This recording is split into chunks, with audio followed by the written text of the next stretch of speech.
بنو اسرائیل میں ایک نوجوان اپنی بدماشی اور عیاشی کی وجہ سے بہت زیادہ بدنام ہو گیا، تو لوگوں نے اسے گھر سے اور شہر سے نکال دیا۔ شہر سے باہر نکلا، کچھ عرصے بعد کھانے پینے کے اسباب ختم ہوئے تو موت نے آ گھیرا۔ اب اس نے بے قرار ہو کر، ادھر سب بائیکاٹ کر چکے تھے، کوئی اس کے قریب نہیں جائے گا، تو جب موت نے پکڑا تو ادھر دیکھا کوئی ہے مددگار نہیں، ادھر دیکھا کوئی ہے کوئی نہیں، تو آگے دیکھا، پیچھے دیکھا، دائیں دیکھا، بائیں دیکھا، کوئی نہیں ہے، تو پھر اس نے یوں آسمان کو دیکھا اور کہنے لگا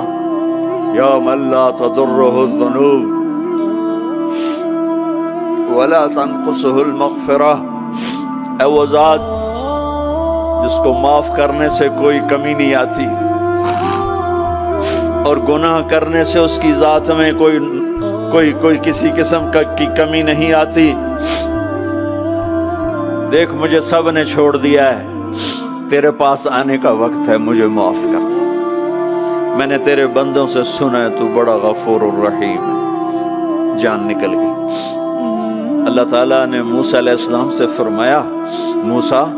میرا ایک دوست وہ جنگل میں مر گیا ہے، جاؤ اس کے جنازے کا انتظام کرو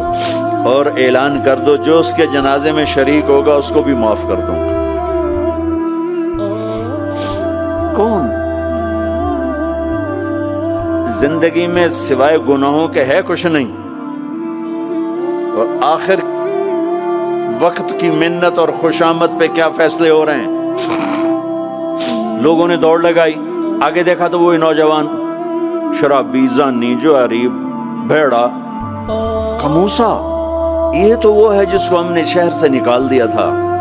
تو یہ ایسا ولی کیسے ہو گیا کہ ہم اس کے جنازے میں آئیں گے تو بخشے جائیں گے؟ تو موسیٰ علیہ السلام نے اللہ سے پوچھا یا اللہ تیرے بندے کہہ رہے ہیں کہ یہ بہت برا ہے، تو کہہ رہا ہے میرا دوست ہے، تو میں کیا کروں؟ تو اللہ تعالیٰ نے فرمایا موسیٰ یہ سچ کہہ رہے ہیں اور میں بھی ٹھیک کہہ رہا ہوں، یہ ایسا ہی تھا جیسے یہ کہہ رہے ہیں، لیکن جب اس پر موت آئی اس نے دائیں دیکھا،